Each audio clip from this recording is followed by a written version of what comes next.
A kind nurse helped a stranger in the rain, then found out who he really was.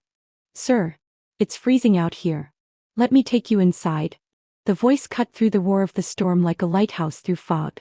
Emma stood in the pouring rain, her long blonde hair clinging to her pale cheeks, soaked through despite the umbrella she held overhead.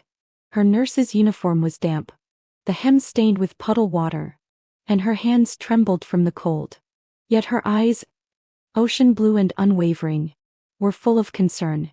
"No, no. I just need to rest. Please." The man under the awning barely lifted his head. His voice was ragged, almost a whisper, and each word seemed to drain him further. Emma crouched down beside him. "You will get pneumonia out here. At least let me get you a blanket. I work here."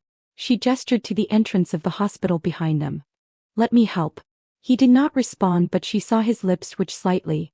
Maybe from pain, maybe from hesitation. Without waiting, Emma stood and gently placed her hand on his shoulder. She could feel him trembling beneath the layers of his soaked, threadbare coat.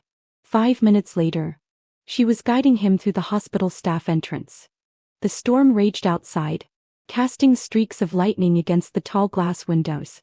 Inside, the night shift moved like quiet ghosts in the fluorescent-lit corridors, but no one questioned her as she led the stranger toward a small, unused on-call room near the janitor's supply closet. She brought him a towel, a dry hospital gown, and a paper cup of warm tea from the break room. "You can rest here for the night," she said, arranging a pillow on the narrow cot. "I will talk to admin tomorrow. Maybe they can find you a temp job cleaning. It is not much, but it is warm and it is something." The man nodded silently. His face, though gaunt, was angular and clean-shaven. His eyes were sharp and doggedly intelligent, scanning the room in subtle sweeps before settling back on her. "Thank you, Emma," he murmured, reading her name tag. "You are welcome," she replied, smiling softly. "What is your name?" He hesitated. "Liam."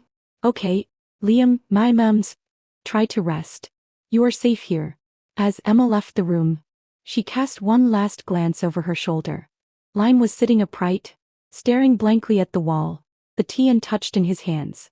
Something about him did not sit quite right. Not threatening but strange. He did not move like someone beaten down by life. His posture was too straight, his gaze too focused. The next morning, Liam was waiting outside the janitor's office, freshly dressed in scrubs and holding a mop bucket. Emma spotted him on her way in and smiled. "Looks like you are part of the team now." He gave a small nod. "Thanks to you." The days passed quietly, and Liam slipped into his new role without much fuss. He mopped floors, emptied trash, and kept to himself. Most of the staff ignored him, but he noticed everything: the way the nurses took their breaks, the location of each medication storage room, the way the delivery trucks arrived late at night and were signed in by the director himself. Emma noticed something else: the way Liam moved. He was too coordinated for someone who had supposedly been on the streets. His hands were clean, his nails clipped short, and when he thought no one was watching, he walked with purpose, his head high, his steps confident. Once she caught him, staring at the hospital's floor plan, mounted on the wall near the fire exit, his eyes scanning it too long for someone merely lost. Still she said nothing. One evening while walking past the break room, Emma saw Liam wiping the counters, meticulously aligning the chairs perfectly. He looked up, met her eyes, and for a brief second something flickered in his gaze. Guilt, recognition. "You do not have to clean in here," she said gently. "I know," he replied, voice calm. "I like to keep things in order." She tilted her head. "You are not who you seem, are you?" He froze the cloth in his hand, paused mid-wipe. Emma smiled faintly. "Do not worry. Everyone here has a story. I just hope yours has a happy ending." She walked away before he could respond, leaving Liam standing in silence, staring at the reflection of his face in the break room window. The storm now a memory behind glass. Outside the rain had stopped, but inside something had just begun. He was not always a janitor and certainly not a drifter. Liam Prescott had grown up in a mansion overlooking the Connecticut shoreline, where the smell of the sea mixed with old money and boardroom ambition. The only son of the Prescott family, a dynasty of pharmaceutical power players. He was expected to inherit the empire. His grandfather built an empire built on profit margins, research patents, and ruthless acquisition. But Liam walked away after graduating from Harvard with dual degrees in bioethics and investigative law. He renounced his inheritance and stepped into a world his family had tried to hide from him, a world of forgotten patients, exploited systems, and lives lost to corporate greed. He became a silent operative, working with a private anonymous agency that exposed fraud and corruption in the medical industry. He had been off the grid for 3 years when she found him. Mrs. Calhoun was not what he expected. No press, no lawsuit. Just a mother with a photo album and a broken voice. She was only 26. A nurse like the girl at your hospital, she said, sliding the picture across the diner table. Her hands trembled, the corners of her nails chewed raw. Healthy and bright. Took a new medication for a post-op infection. 3 days later she was gone. Liam studied the file she brought. The medication's batch number had been erased from the hospital records. The attending physician's statement was contradictory. Autopsy results were vague. There was something rotten beneath it all. And she knew it. But no one listens. Mrs. Calhoun whispered. They call it a complication. I call it a cover-up. Lion stared at her, feeling the weight in her voice. He had seen enough corruption to recognize its stench. Still, something about this woman made it personal. Perhaps it was the way she gripped her daughter's photo to her chest as if it could breathe again. Or maybe it was the way she looked at him, not as a whistleblower but as a last hope. Help me, she begged. Please, please.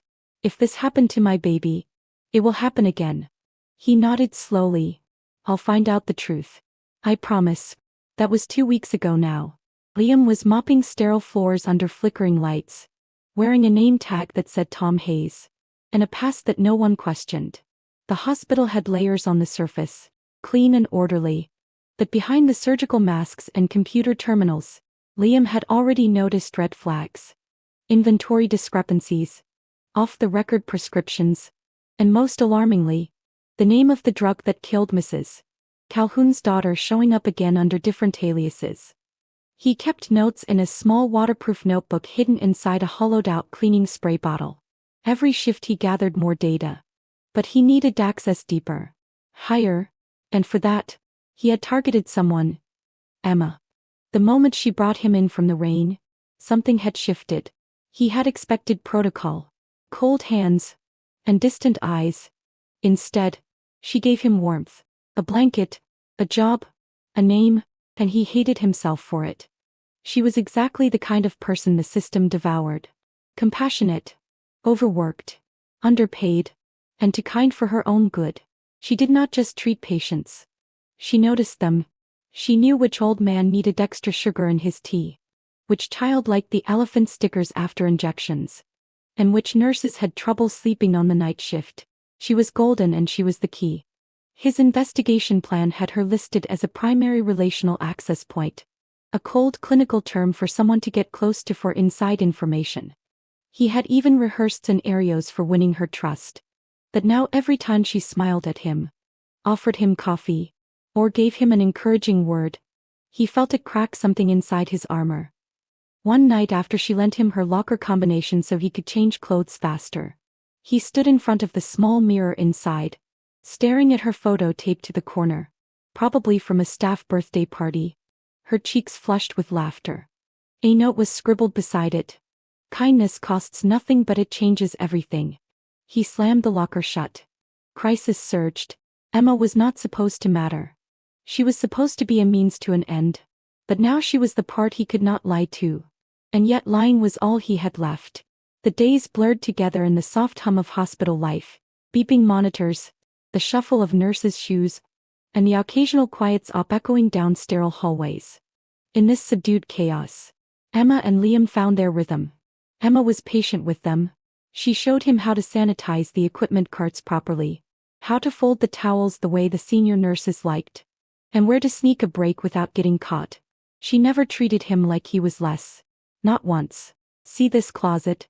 She whispered one afternoon, pulling him aside. Best vending machine on the 3rd floor. The coffee's terrible but the granola bars are magic. They shared a laugh, and for a moment, Liam forgot why he was really there. Sometimes, they had lunch in the cramped staff break room, sitting across from each other with plastic trays and tired eyes. Emma told him about her hometown in Wisconsin, how she used to play piano before her shifts got too long, and about her dream to one day open a hospice for low-income families.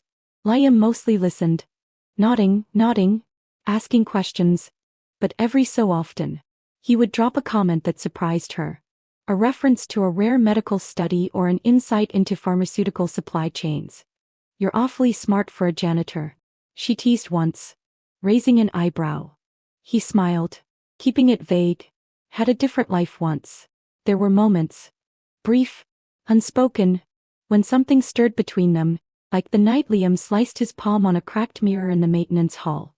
He tried to shrug it off, but Emma insisted on cleaning the wound herself. "Sit down," she said, pulling out gauze and antiseptic. "You're not impressing anyone by bleeding." Quietly, she wrapped his hand gently, her fingers brushing his skin. The warmth lingered longer than it should have. "You always take care of everyone else," he murmured. Emma looked up, startled by the softness in his voice. "It's just what I do." He wanted to say more, wanted to tell her that it was more than just duty, that she carried kindness like armor. And it was the most disarming thing he had ever seen. But he stayed silent. One night, as he mopped the hallway outside the nurse's station, he heard her voice through the thin door. It was low, strained, almost a whisper. Yes, Mom. I know. I'll send something by Friday. Just don't skip his meds. Okay? I'll figure it out." Pause. "No, don't tell Dad. He's got enough to worry about. I'll cover the copay somehow." Liam stopped. Heart tightening. He had assumed Emma was just kind. Just good. He never imagined she was carrying burdens of her own. That behind every smile she offered, the patience was a weight she never spoke of. That night, long after the staff had gone home and the halls were dark, Liam stood before the old donation box near the chapel. He held an envelope in his hand, cash from the emergency fund he kept hidden. Not part of the mission, just his. He slipped the envelope in quietly and filled out the donor slip for Nurse Emma. "From someone you once made smile." He walked away before anyone could see. The next morning, Emma read the slip posted on the bulletin board and blinked twice. She clutched it in her hands, staring at the simple handwriting. She looked around, eyes searching the room. Liam was across the hall pushing a mop, pretending not to notice her. That night, he found her waiting for him in the break room with 2 sandwiches and a warm smile. "You're a good listener," she said, softly handing him the food. "And you always seem to be in the right place at the right time." "I'm lucky like that," he said. They sat in silence eating. The fluorescent light above them flickered just a little. But inside Liam, something had started to fracture. The second crisis was forming. This was not supposed to happen. He was supposed to gather intel, write a report, and disappear. Instead, he found himself watching the way Emma tucked her hair behind her ear or how she bit her lip when concentrating on a chart. He found himself caring, and that terrified him more than anything. It happened on a quiet Tuesday night, the kind of evening when the hospital seemed to hold its breath between emergencies. Emma had stayed late to finish charting and was heading back to the break room when she noticed a strange glow coming from the records office. Across the hallway, the lights were supposed to be off. Only department heads had access after hours. She approached quietly, her footsteps muffled by the old linoleum floor. Inside, Liam stood hunched over the computer, his janitor's badge clipped to his pocket. But he moved with the speed and familiarity of someone who had done this before. The monitor displayed a patient file, not just an e-file, but one from 6 months ago marked archived. The name caught her eye. It was the same last name Mrs. Calhoun had once whispered in the ER waiting room. Emma's heart dropped. "Liam," she said, her voice low but sharp. He flinched. The screen went dark in a flash, his fingers hitting a hidden keystroke. Without hesitation, he turned slowly, guilt written across every inch of his face. "I can explain," he said. Emma crossed her arms, da arms, the walls of trust collapsing brick by brick. "Start explaining now," she snapped. He took a step forward, I did not mean to lie to you. I never wanted to involve you. But you did, she snapped. You lived in our rooms, worked beside us, looked me in the eye. And what? Used me as your way in? Liam sighed, the weight of the truth settling on his shoulders. I work for a private agency that investigates medical corruption. Your hospital, someone is distributing counterfeit medication through your pharmacy. The records I accessed tonight. They're already redacted. Someone is hiding a paper trail. Emma's voice shook. You pretended to be homeless. You lied about everything. No, he said quickly, not everything. The person I was around you, that was real. I meant it, all of it. She stared at him, pain flashing in her eyes. You used my kindness for your gain. I used it, he admitted, his voice barely above a whisper. And I regret it every day since. Silence stretched between them like a canyon. Emma looked away first, her hands clenched into fists, trembling. How long have you been doing this? She asked, her voice cold. 3 years, Liam replied. But this time was different because of me. Yes, he said, no hesitation in his voice. She shook her head, tears forming but not yet falling. You should have told me the truth. I couldn't if anyone found out what I was doing. The evidence would have disappeared. I was trying to protect the investigation and you. She backed away one step then another. Her voice cracked. I trusted you. Liam reached out instinctively, but she turned and walked out. The storm had returned outside. Lightning streaked across the sky as Emma stepped into the rain without a coat, her shoes splashing through puddles. She walked quickly as if distance could dissolve betrayal behind her. The hospital doors hissed shut, leaving Liam alone in the corridor, drenched, not by the rain but by the shame flooding over him. He watched through the glass as she disappeared into the darkness, and for the first time in years, Liam Prescott, investigator, air loner, felt truly helpless. She was not just collateral damage. She had become everything. The rain poured like the sky had split open. It was cold, punishing, and merciless. Yet Liam ran through it coatless, breath sharp in his chest. He had searched the nurses' dorm, the staff lounge, even the chapel. She was gone, vanished like a light extinguished too soon. And he saw her across the empty hospital courtyard. Emma stood beneath the bus stop shelter, arms wrapped around herself, her blonde hair soaked, her body trembling, not from the cold but from the weight of everything. Emma, he shouted, slipping as he crossed the slick pavement. She turned startled, her face pale and drawn. What are you doing here? Liam stopped a few feet away. Drenched and breathless, I had to find you. You've said enough, she replied, voice brittle. No, he said, stepping closer, I haven't. Not the things that matter. She folded her arms tighter. Then say them, but don't expect me to believe anything anymore. He nodded, the rain streaming down his face like tears. I never meant to fall for you. But the night you pulled me in from the rain, that night changed everything. I wasn't just some guy with a job to do.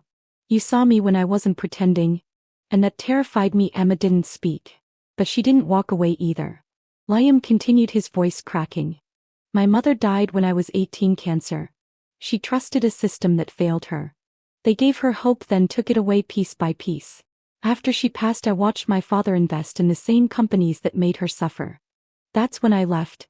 I thought if I could just fix something, save someone, maybe I could make peace with her memory. He reached into his pocket and pulled out a small folded cloth protected inside a waterproof pouch. He unfolded it gently and held it out. It was a white handkerchief. Hand-stitched on the corner in delicate embroidery was her name, Emma. I had this made the week after you helped me. I didn't know why at the time. I just knew I wanted to remember the moment someone made me believe again. She took the cloth slowly, her fingers brushing his for a moment. Neither moved. I know I lied. He said softly, I know I used your trust. But what I feel now, this isn't part of any plan. It's real, you're real. And I would trade everything I've ever known to go back and do it right. Emma stared at the handkerchief. Her tears mingled with the rain. But she didn't wipe them away. I was so angry, she whispered. Not because you lied, but because I didn't want it to be a lie. Liam stepped forward, his eyes pleading. Then let me prove it isn't. And in the silence that followed, the thunder rolling far above, Emma closed the space between them and wrapped her arms around him. He held her tightly as if letting go would break the only truth he had left. I don't forgive you because it's easy, she said into his shoulder. I forgive you because I believe he meant it. And just like that, the rain didn't feel so cold anymore after that night in the rain. Something shifted, the walls between them fell. And what remained was a fragile, undeniable alliance. To people bound not just by emotion, but by a purpose larger than themselves. By day Liam resumed his janitorial duties, blending into the rhythm of the hospital. By night he and Emma became shadows, silent, calculated, relentless. Emma used her nurse's access card to slip Liam into restricted areas. Timing their movements between shifts and patient rounds, they spoke in hushed tones.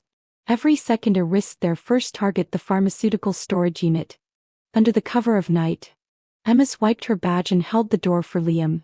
Inside, rows of locked cabinets glowed under soft security lights. Liam moved swiftly, snapping high-resolution photos of barcodes, lot numbers and shipment logs with a discreet mini-camera hidden in a pen. Emma stood watch by the door, heart pounding at every creak of the floor. BM whispered, scrolling through a digital chart on his phone. They don't match FDA-approved batches. Look, this brand hasn't passed a single compliance test. Emma's breath caught. You mean patients are being treated with fakes? Not just treated, Liam said grimly. They're being billed full price. Over the next 2 weeks they dug deeper. Emma intercepted internal memos, printed invoices and deleted emails, recovered from the recycle bin of a forgotten staff terminal. Liam decrypted encrypted files from the hospital director's shared drive, revealing a damning pattern. The director, Dr. Helbrook, was receiving kickbacks from a shadowy pharmaceutical company.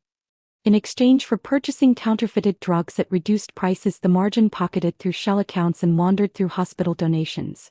This explains the sudden budget surplus, Emma murmured, scanning the report in the director's new car. They knew they were getting close to close. One night as Emma exited the records room, she felt a chill crawl up her spine. Liam was already waiting in the break room, reviewing data. We need to act soon, he said, before they catch on. But it was already too late. The next day Dr. Helbrook summoned Emma to his office. He was calm to calm. Miss Hayes, she began, locking the door behind her. Interesting choice of late-night activity lately. Emma froze, her badge, the surveillance system. I don't know what you're talking about, she said carefully. Oh, I think you do. He leaned forward, placing a printed photograph on the desk. An image of her and Liam entering the pharmaceutical storage unit. Your friend is not who he says he is. And neither, it seems, are you. I was just... She started, but he raised a hand. Spare me. Do you realize what you've done? This is theft, trespassing, violation of patient confidentiality. I should report you both. Emma's heart thundered in her chest. Then why haven't you? He smirked. Because I'm offering you a deal. Stake Wyatt, disappear. I'll make sure your license isn't revoked. You'll keep your little job. He walks away, no charges, clean slate. Emma stared at him, revulsion twisting in her gut. And if I say no, his smile faded. Then I'll bury you both later. That evening Liam found her in the supply closet, her hands shaking as she relayed everything. We have to go public, she whispered. Now I agree, Liam said, his voice calm but resolute. But we need to make it stick. Evidence alone isn't enough. They'll claim it's fabricated. Emma reached into her bag and pulled out a flash I've already sent. I gave a copy to an investigative journalist. They're waiting for confirmation. One email from us and it's front page news. And he believe in news. He stared at her, awed. You're incredible. I'm angry, she replied, and tired of people like him getting away with it. Prices struck fast the next morning. Both Liam and Emma were escorted from the premises. Security cited ongoing investigation and gross misconduct. Emma was stripped of her badge. Liam was told he'd be facing legal action for identity fraud. But they walked out with heads high. Because 30 minutes later every major local news outlet received the story. Front page headlines blared, hospital director implicated in counterfeit drug scheme. Internal whistleblower provides evidence. Photos, documents, transaction rails, patient testimonies began to surface. Former employees stepped forward. The media storm was swift and unforgiving. By noon the hospital board suspended Dr. Helbrook indefinitely. By nightfall law enforcement raided his office. Emma sat beside Liam in a quiet diner off 7th Street, watching the story unfold on a muted TV. Behind the counter she clutched his hand. You did it, she whispered. He shook his head. No, we did.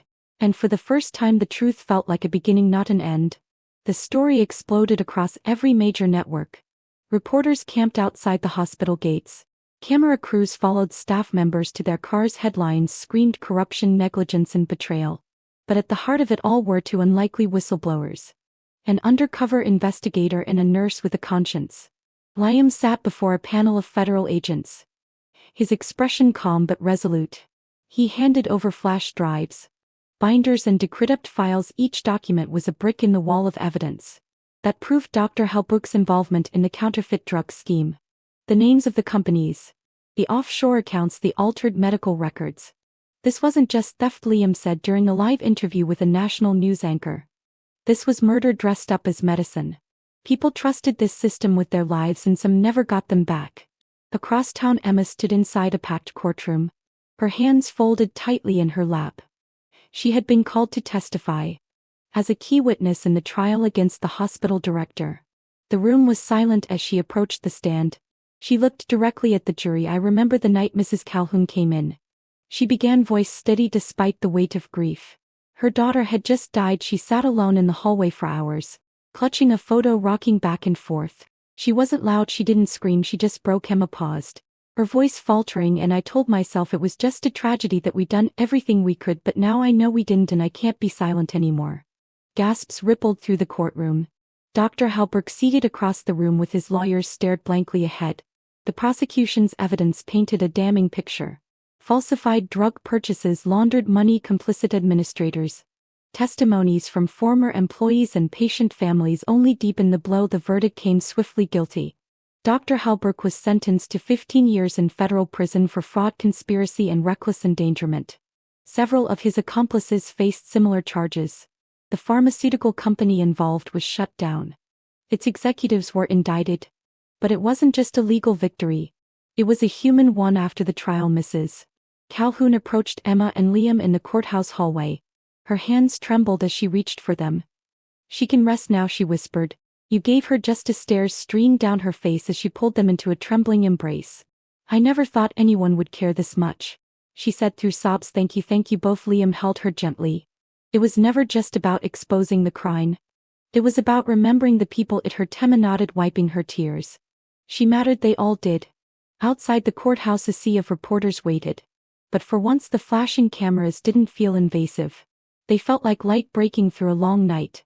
Justice had come, not perfectly, not painlessly, but it had come, and it meant that no one had suffered in vain. 1 year later, the rain had returned. But this time it was soft, cleansing, and full of promise. In a renovated wing of the old community clinic on Oak Ridge Avenue, streamers fluttered in the breeze, and chairs lined the sidewalk. Volunteers in white and lavender shirts bustled around, setting up tables of pamphlets, medical supplies, and warm drinks. At the center of it all stood a sign, hand painted with care: Emma's Light. A new hope for honest healthcare. Liam adjusted his tie, nervously watching from the sidelines. As the final preparations were made, the building, once neglected, now buzzed with life inside. Patients already waited for checkups, consultations, and access to safe, affordable medication. For many, this was the first time in years they had been seen without judgment or cost. For Emma stepped out of the main doors, her hair pulled into a soft bun, her nurse's uniform clean and crisp, under a light raincoat. Her name badge now read Director of Care. She waved to one of the children in the crowd, and handed a mother a warm blanket from the donation box to the patients. She was more than a nurse. She was a symbol of what could be right in a system that too often got it wrong. The clinic was built from the settlement funds of the lawsuit against the corrupt pharmaceutical company, matched by donations from across the country. People had seen her testimony, read Liam's reports, and rallied behind them. Doctors volunteered, retired nurses returned. Even Liam's estranged father had quietly donated a wing under the foundation's name. As the ceremony began, Emma took the podium. Cameras rolled, but her voice was steady and full of warmth. "This isn't just a clinic," she said, looking around at the faces in the crowd. "This is a promise that no one, no matter how poor, how forgotten, how voiceless, will ever be treated as less than human again." Applause followed, some teary, some joyful. When she stepped down, Liam walked up to the microphone, clutching something behind his back. "I wasn't supposed to speak," he began with a grin, "but if you know me, you know I've never been good at following rules." The crowd laughed softly. "A year ago, I walked into a hospital pretending to be someone I wasn't. I had a mission, a plan, a purpose, but I didn't know I would meet someone who'd change all of it. Someone who would remind me what kindness really looks like. He turned to Emma. His voice gentler now. She didn't just save patients, she saved me, and then in front of the patients who had regained hope, the mothers who had lost children and the friends they had made along the way. Liam cocked to one knee. The rain drizzled lightly, catching in his dark hair as he opened a small simple box. Emma Hayes, he said, his voice breaking slightly. You were never just the nurse who pulled me out of the storm, you were the light that showed me who I could become. Will you marry me? Emma froze, her hands trembling, tears welled in her eyes, but she smiled through them. Radiant as the morning sun, she stepped forward, knelt down to his level and whispered loud enough for everyone to hear. You were never just a stranger in the rain, you were my miracle. The crowd erupted in cheers. Someone started crying, another took a photo, but in that moment all Emma saw was Liam. The man who once lied to her, then loved her enough to tell the truth. She kissed him gently in the rain the way they had once embraced as strangers, and just like that, Emma's light became more than a clinic, it became a love story etched into the heart of a community. A reminder that sometimes healing begins not in medicine but in the courage to care, and in the people who refuse to stop believing that even the darkest storms can lead to light. And so what began as a chance encounter in the rain became a journey of truth, redemption, and a love that changed lives, not just theirs but the lives of countless others. Emma's light continues to shine as a beacon of hope, reminding us all that kindness is never wasted, and that sometimes the most powerful stories come from the most unexpected places. If this story touched your heart, do not forget to like, share, and subscribe to Soul-Stirring Stories, where we bring you true tales that heal the soul, awaken compassion, and remind us all of the beauty in being human. Thank you for watching. Until next time, keep your heart open and your light shining.